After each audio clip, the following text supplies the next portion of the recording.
یاجوج ماجوج کا تذکرہ چل رہا ہے۔ حضرت عیسیٰ علیہ السلام پر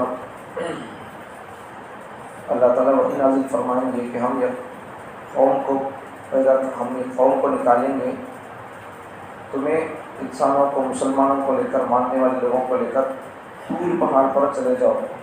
تو حضرت عیسیٰ علیہ السلام مسلمانوں کو لے کر دور پہاڑ پر چلے جائیں گے، پھر دوسرے جگہوں کے لوگ اپنے اپنے علاقوں کے پہاڑوں پر گھروں میں پناہ لے کے چھپ جائیں گے۔ پھر یاجوج ماجوج قوم دنیا میں آئیں گے، فتنہ فساد مچا کر رکھیں گے۔ اب یہ یاجوج ماجوج یہ اس قوم کے لوگ ہیں۔ حضرت نوح علیہ السلام کے 4 بیٹے، تو حضرت نوح علیہ السلام کے 4 بیٹوں میں سے ایک بیٹے کا نام کنعان ہے، سام، حام، یافس، کنعان۔ حضرت نوح علیہ السلام کے 4 بیٹے، سام، حام، یافس، کنعان۔ تو یہ 3 بیٹے حضرت نوح علیہ السلام جو کشتی بنائے تھے ماننے والے لوگوں کی، تو اس میں یہ 3 بیٹے سام، حام، یافس کشتی میں سوار تھے۔ یہ جو کنعان نام کا آدمی ہے یہ حضرت نوح علیہ السلام کی پہلی بیوی کا بیٹا ہے۔ تو حضرت نوح علیہ السلام کی پہلی بیوی وہ نافرمان تھی، قرآن مجید کے 28 پارے میں اس کا تذکرہ موجود ہے۔ تو کنعان کشتی میں نہیں تھا، کافر بندہ تھا، تو اس کی اولاد سے ہے، یہ اس کی نسل سے ہے یاجوج ماجوج قوم۔ تو یہ لوگ آئیں گے دنیا میں، فتنہ فساد مچا کر رکھیں گے۔ حضرت عیسیٰ علیہ السلام کے جب حضرت عیسیٰ علیہ السلام لوگوں کو لے کر دور پہاڑ پر چلے جائیں گے، تو اس کے بعد اللہ تعالیٰ ان کے گردنوں میں ایک وائرس کیڑے پیدا کریں گے۔ اب پھر وہ وائرس، وہ کیڑے، ان کے ذریعے سے لوگ یاجوج ماجوج مر جائیں گے۔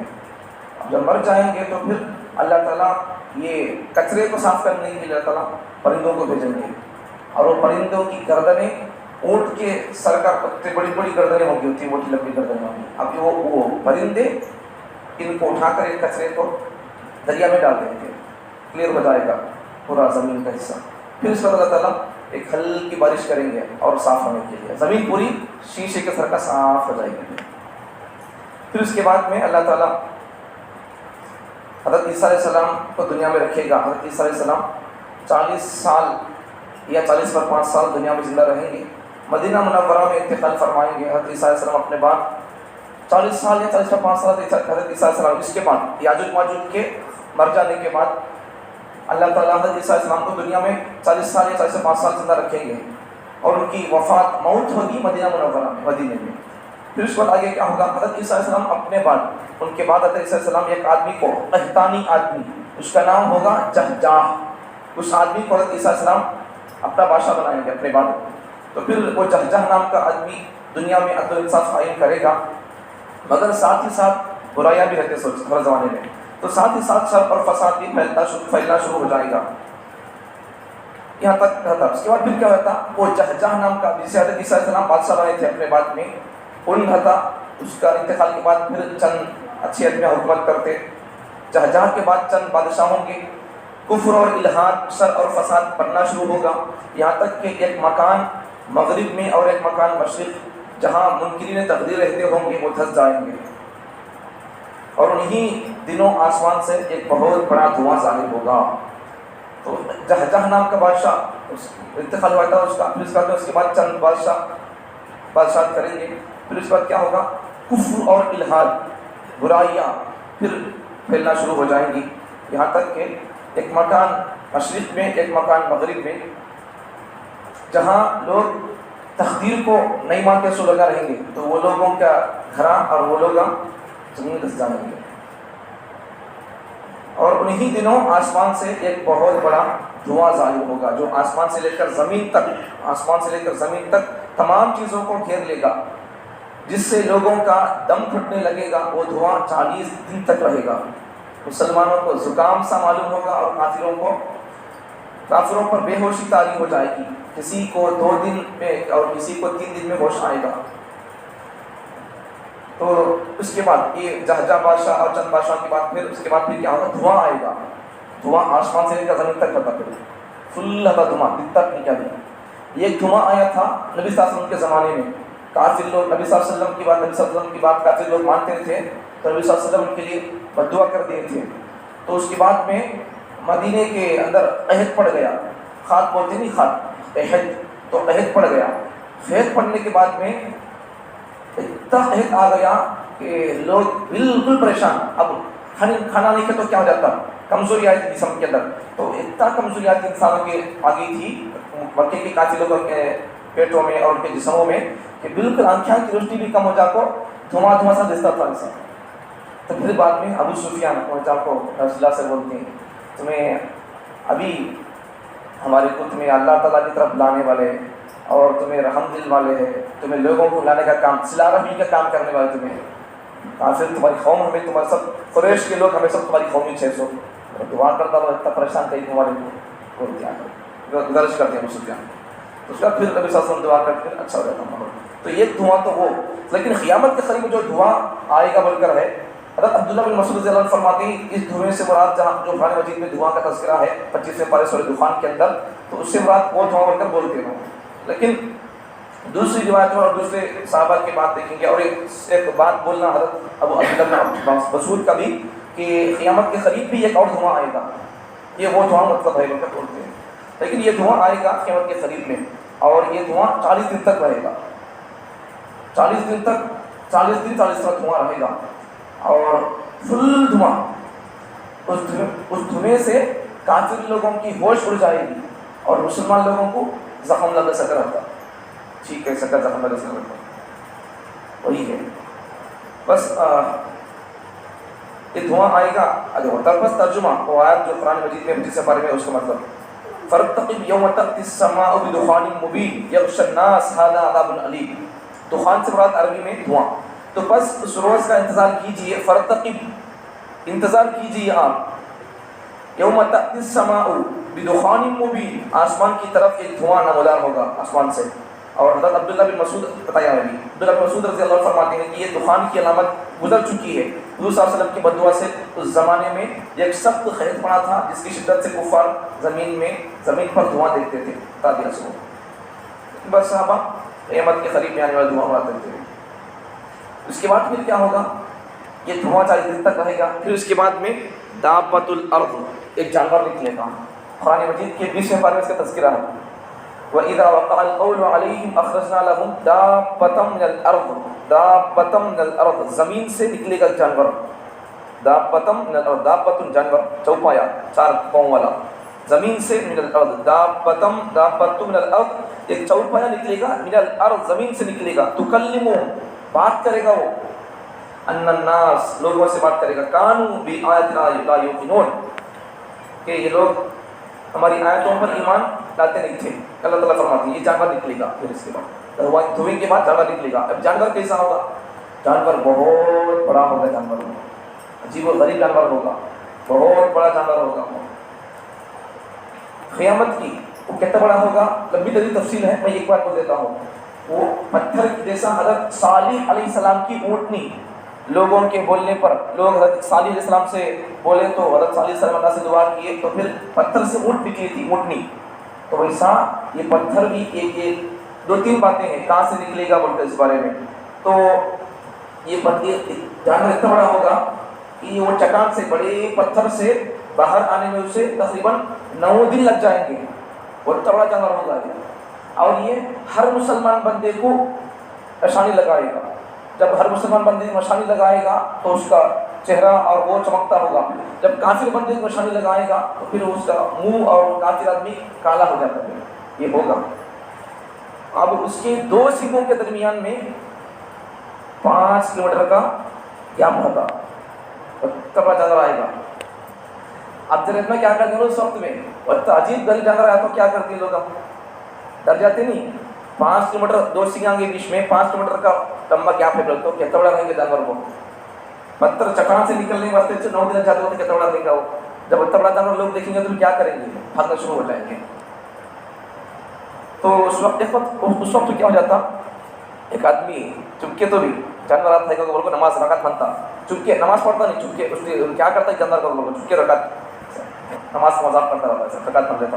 جانور آتا بیٹا اب تک نماز پڑھائیں تو اب کیا تو نقل کرتا سو، کیا تو نخرے کرتا سو کو بول کو اسے، اب تک تو نماز نہیں پڑھا تو اب کیا نخرے کر رہا کو بول کو اسے بولتا ہے. سب بعد میں اسے مسلمان رہے گا تو پھر اچھی نشانی، نہیں تو پھر اس کے لیے اور ایک نشانی لگا دے گا، یہ جانور آنے والا ہے، یہ ہوگا اس کے بعد میں دھواں کے بعد یہ دابۃ الارض کا نکلنا، زمین سے جانور نکلے گا، یہ قرآن سے ثابت ہے۔ پھر اس کے بعد میں قیامت کا وعدہ پورا ہونے کے قریب الوقوع ہو جائے گا، تو اس وقت ہم لوگوں کی عبرت کے لیے زمین سے جانور نکلے گا جو لوگوں سے بات کرے گا اور کہے گا کہ اب قیامت قریب آ گئی ہے۔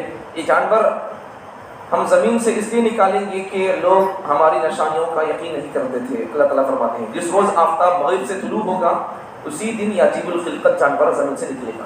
قیامت کی بڑی نشانیوں میں سے نشانی سورج مغرب سے نکلے گا۔ جب سورج مغرب سے نکلے گا اس طرف سے تو پھر اب کسی کا ایمان قبول نہیں ہوگا، کسی کی توبہ قبول نہیں ہوگی۔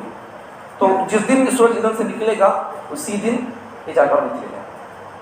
مکہ مکرمہ ایک پہاڑ ہے مکہ مکرمہ میں جس کا نام صفا ہے، صفا مروہ بولتے ہیں پہاڑوں کا نام صفا ہے، تو وہ پھٹے گا، اس میں سے یہ عجیب الخلقت جانور نکلے گا۔ جس طرح اللہ تعالیٰ نے اپنی قدرت سے صالح علیہ السلام بتایا ہے، صالح علیہ السلام کی مٹی کو پتھر سے نکلا تھا، اسی طرح اپنی قدرت سے قیامت کی خبر دے گا یہ جانور نکل کر، پتھر سے نکل کر، صفا پہاڑ سے نکل کر مومنوں کے چہروں پر ایک نورانی نشانی لگائے گا جس سے مومنین کے چہرے روشن ہو جائیں گے، اور کافروں کی آنکھوں کے درمیان ایک مہر لگائے گا، اسٹامپ لگائے گا، جس سے ان کے چہرے کالے ہو جائیں گے۔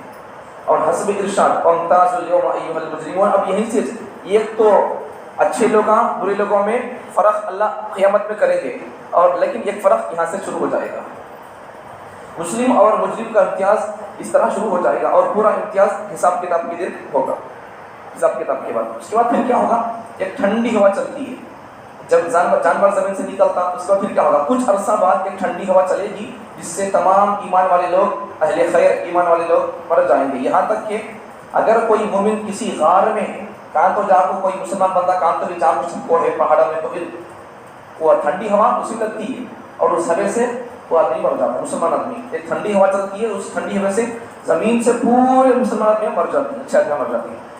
کسی غار یا پہاڑ میں چھپا ہوا ہوگا تو وہاں تک کی ہوا پہنچے گی اور وہ شخص اس ہوا سے مر جائے گا، نیک لوگ سب مر جائیں گے، اور نیک اور بدی میں فرق کرنے والا کوئی بندہ نہ رہے گا۔ وہ اب نیک کی آدمی نہیں تو کون رہیں گے دنیا میں، بری آدمی رہیں گے، تو پھر جب بری آدمی رہیں گے تو پھر اللہ تعالیٰ قیامت بری آدمی پر اللہ تعالیٰ اتاریں گے، برپا کریں گے۔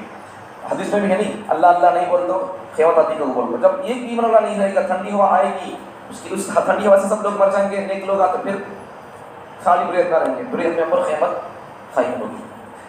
آگے پھر اس وقت کیا ہوگا، حبشیوں کا غلبہ اور خانہ کعبہ کو ڈھانا، حبشی لوگ بادشاہ بنتے دیکھو۔ اس کے بعد پھر کیا ہوگا، ٹھنڈی ہوا کے بعد اب برے لوگ سبھی خالی دنیا کے اندر دیکھو، حبشہ کے کافروں کا غلبہ ہوگا، حبشہ کے کافر لوگ دنیا میں وہ لوگ رہیں گے، ان کا غلبہ ہوگا، ان کا زور رہے گا، زمین پر ان کی سلطنت ہوگی، بادشاہت ہوگی، وہ لوگ فساد فتنہ فساد عام کریں گے، بے شرمی بے حیائی کھلم کھلا ہوگی، جیسے جانور یعنی کیا، جانور جیسے اپنی ضرورت پوری کرتے، میاں بیوی کی ضرورت جیسے جانور کھلم کھلا کرتے، ویسا یہ لوگ جب آئیں گے تو اس طرح بے حیائی پھر بالکل عام ہو جائے گی، چوپایوں کی طرح جمع کریں گے، اور خانہ کعبہ کی ایک ایک اینٹ کر کے توڑ دیں گے یہ لوگ، حبشی کے لوگ۔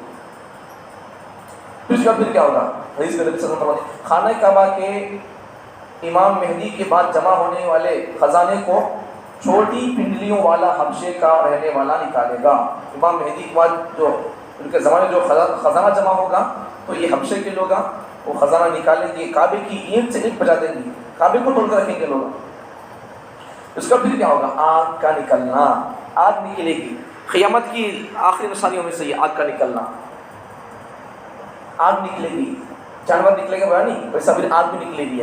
وہ آگ کیا کرے گی، دیکھو قیامت کی آخری نشانی یہ ہے کہ وسط عدن سے ایک آگ نکلے گی، لوگوں کو گھیر کر ملک شام کی طرف لے جائے گی، جہاں مرنے کے بعد حشر ہوگا، یعنی قیامت میں جو نئی زمین بنائی جائے گی اس کا وہ حصہ جو موجودہ زمین کے ملک شام کے مقابل ہوگا۔ یہ آگ لوگوں سے دن رات کسی وقت جدا نہ ہوگی، اور جب صبح ہوگی اور آفتاب بلند ہو جائے گا تو یہ آگ لوگوں کو ہنکائے گی، جب لوگ ملک شام میں پہنچ جائیں گے تو یہ آگ غائب ہو جائے گی، لوگوں کو ہکال لے جاتی ملک شام کی طرف، یہ آگ لوگوں کو بھگا دیا دیتی، لوگ کھڑ گئے، لوگ کہاں تو بھاگتے کہاں تو جھاڑ کے نیچے سو گئے تو وہ آگ بھی کھڑ جاتی ہے، لوگ پھر کیا کرتی ہے، رات ہوتی تو کھڑ جاتی ہے، پھر صبح ہوتے پھر لوگوں کو بھگاتی ملک شام کو یہ آگ وہاں پہنچاتی ہے، ملک شام فلسطین۔ صحیح مسلم میں حذیفہ بن اسید غفاری رضی اللہ عنہ سے مروی ہے کہ نبی اکرم صلی اللہ علیہ وسلم نے قیامت کی 10 علامتیں بیان فرمائی. ان میں سے آخری علامت یہ ہے نار تخرج من الیمن تطرد الناس الی محشرہم. ایک آگ یمن سے نکلے گی، لوگوں کو ارض محشر یعنی سرزمین ملک شام کی طرف ہنکا کر لے جائے گی. اس کے بعد کچھ عرصہ نہایت عیش و آرام سے گزرے گا. کفر اور یہ ملک شام کی طرف آگ ہنکا لے جاتی لوگوں کو. پھر اس کا پھر کیا ہوتا؟ چند دن سکون سے گزریں گے. پھر اس کا پھر کفر، بت پرستی، بتوں کی پوجا پھر پھیل جائے گی اور زمین پر کوئی خدا کا نام لینے والا نہیں ہوگا. اب زمین پر اللہ کا نام لینے والے کو نہیں تو کیا ہوگی؟ اللہ تعالیٰ قیامت کو برپا کر دیں گے. اس وقت قیامت قائم ہو جائے گی اور حضرت اسرافیل علیہ السلام سور پھونکیں گے. ایک بار سور پھونکیں گے پوری دنیا ختم ہو جاتی ہے. پھر دوبارہ سور پھونکیں گے تو پھر دنیا پورے انسان پھر پیدا ہو جاتا ہے.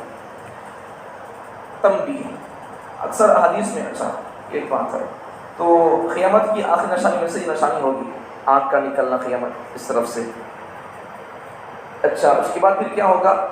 اس آگ کے نکلنے کے بعد میں آخری نشانی ہے، لیکن اس اعتبار سے کہ سلامت کے ظہور کے بعد اب دنیا میں کوئی چیز باقی نہیں رہے گی، بلکہ اس کے بعد متصل نفخ صور ہوگا. جب یہ آگ نکلے گی تو اس کے بعد پھر کیا ہوگا؟ سور پھونکیں گے اسرافیل علیہ السلام.